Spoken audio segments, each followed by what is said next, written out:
Hello students, मैं हेमलता सिंह आज आपको कक्षा 10 के अध्याय 4 को पढ़ाऊंगी, जिसका नाम है कैरेक्टर का प्रदर्शन और बाइनरी अंकगणित। तो बच्चों, ये जो चैप्टर का नाम है आपका कैरेक्टर का प्रदर्शन और बाइनरी अंकगणित, तो ये किस प्रकार से कंप्यूटर अपनी गणनाएं जो है बाइनरी भाषा में करता है, या कौन कौन से जो है कैरेक्टर कोड प्रयोग किए जाते हैं, इसके बारे में है। तो इसके पहले लेकिन कुछ चीज़ों के बारे में जानना जरूरी है। तो यहाँ पे आज का हमारा टॉपिक है डेटा की इकाइयाँ। तो कंप्यूटर मैंने आपको बताया था कि जो अपनी गणनाएं है वो बाइनरी भाषा में करता है। बाइनरी भाषा में हम केवल 2 ही नंबर का प्रयोग करते हैं, 0 और 1। तो ये आप जो भी कैरेक्टर कंप्यूटर में लिखते हैं, जो भी नंबर लिखते हैं, जो भी सिंबल लिखते हैं, वो सभी गणनाएं जो है बाइनरी भाषा में ही कंप्यूटर के द्वारा लिखा जाता है।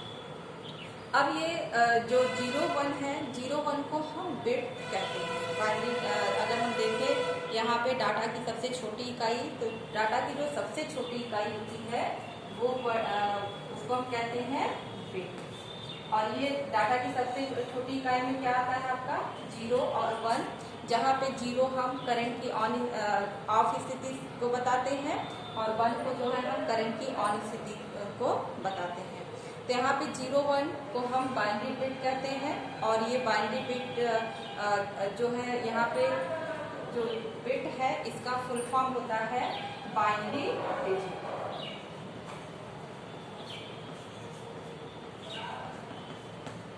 तो डाटा की सबसे छोटी इकाई बाइनरी डिजिट है। इसके बाद इसमें वर्ड आता है आपका निबल।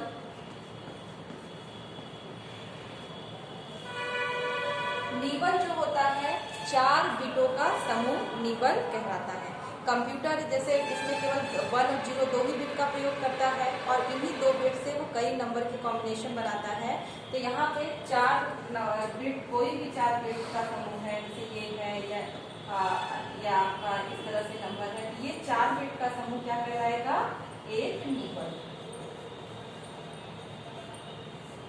ये भी क्या होगा आपका?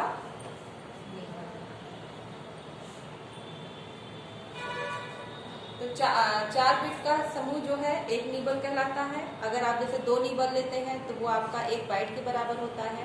और बाइट जो वर्ड होता है वो आपने बाइट वर्ड का भी नाम सुना होगा। बाइट क्या होता है आपका? 8 बिटों का समूह।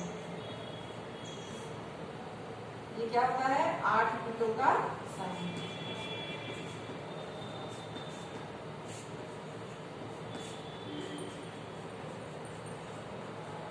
आठ बिटों का समूह बाइट कहलाता है, और ये 8 बिट आपके कुछ भी हो सकते हैं।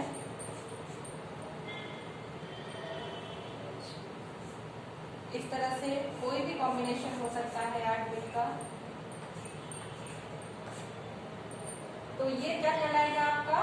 एक बाइट। तो 8 बिटों का समूह 1 बाइट कहलाता है। अगर हम देखें कि 1 बाइट में तो आपके 2 निबल होंगे, क्योंकि 4 बिट का समूह जो है 1 निबल होता है, और 8 बिट का समूह, बिटों का समूह 1 बाइट होता है। तो 1 बाइट में हमारे कितने निबल हो जाएंगे?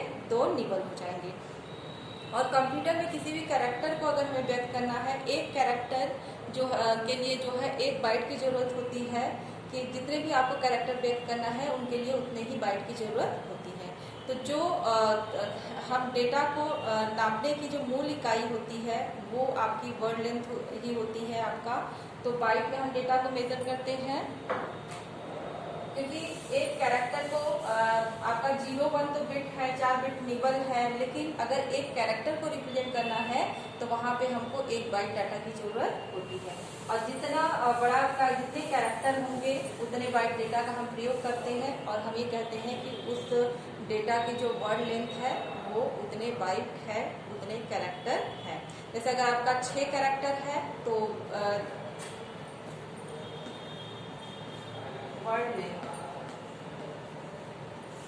तो वर्ड लेंथ कोई भी वर्ड जो बनेगा, कम से कम आपका अगर कैरेक्टर की बात करते हैं तो कैरेक्टर में आपका 1 बाइट ही वर्ड इस्तेमाल 1 बाइट डेटा इस्तेमाल होगा। लेकिन अगर आप कोई भी एक शब्द की बात करते हैं तो वहाँ पे कम से कम 2 बाइट डाटा की जरूरत हमको पड़ती है। तो जो भी हम वर्ड लिखते हैं उसमें जितने वर्ड रहेंगे उसके अनुसार हम डेटा को जो है बताते हैं कि उतने बाइट का डेटा है। तो ये और ये जितने भी आपके कैरेक्टर लेंगे, जितने बाइट का डेटा रहेगा, उसी को हम कहते हैं वर्ड लेंथ। अब कंप्यूटर में जो डाटा है उसको मेजर करने की, मापने की इकाइयाँ भी हैं। जैसे आपको मैंने अभी बताया कि जो है 0 और 1 जो है छोटी इकाई है, निबल 4 बिटों का समूह होता है, और एक बाइट जो है एक कैरेक्टर को रिप्रेजेंट करता है जो कि 8 बिटों का समूह होता है। तो ऐसे ही अगर हम 1024 बाइट का समूह लेते हैं, अगर 1024 बाइट लेते हैं तो वो बनता है 1 किलो बाइट।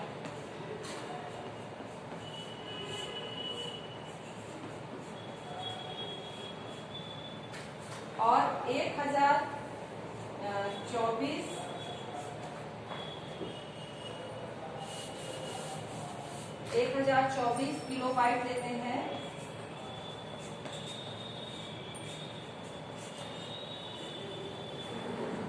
तो ये बराबर होगा 1 मेगाबाइट के।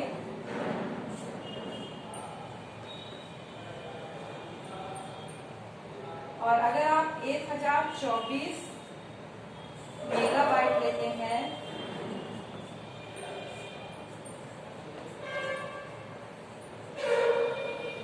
तो वो बनेगा आपका 1 गीगा बाइट। जैसे आप कोई भी सामान वेट करते हो तो ग्राम, किलोग्राम, इस तरह से वेट करते हो, तो ऐसे यहाँ पे डाटा को जो सबसे छोटी इकाई यहाँ पे है वो 01 बिट तो होता है, लेकिन अगर हम डाटा अक्षरों को नापते हैं तो कम से कम 1 बाइट होता है। तो यहाँ पे आपको 1024 बाइट इक्वल टू होता है 1 किलो बाइट, और 1024 किलो बाइट बराबर 1 मेगा बाइट, और 1024 मेगा बाइट बराबर 1 गीगा बाइट। इसी तरह से आप जो है और आगे गीगाबाइट, टेराबाइट जो है अलग अलग जो है इसकी इकाइयाँ हैं डाटा को मेजर करने के लिए, और जितना अधिक आपका डाटा रहेगा उतनी बड़ी इकाई होगी। अब हम बात करते हैं कैरेक्टर प्रदर्शन की, बाइनरी कोड की।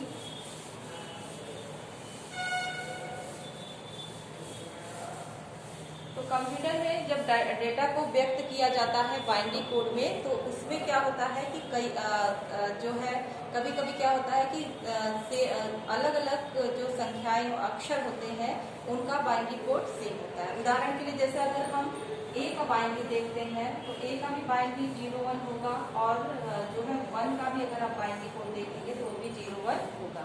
तो हम क्या करते हैं कि अगर हम ये जानना चाहें कि कौन सा ए का है, कौन सा 1 का बाइनरी कोड है, हम डिफरेंस को नहीं बता सकते हैं।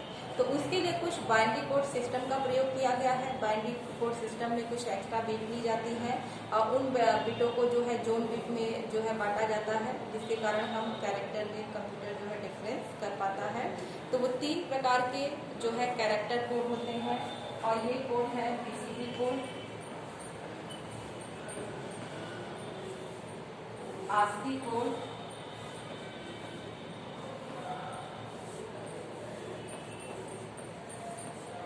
और एबीसीडी कोड इसको हम बोलते हैं EBCDIC, एबीसीडी कोड।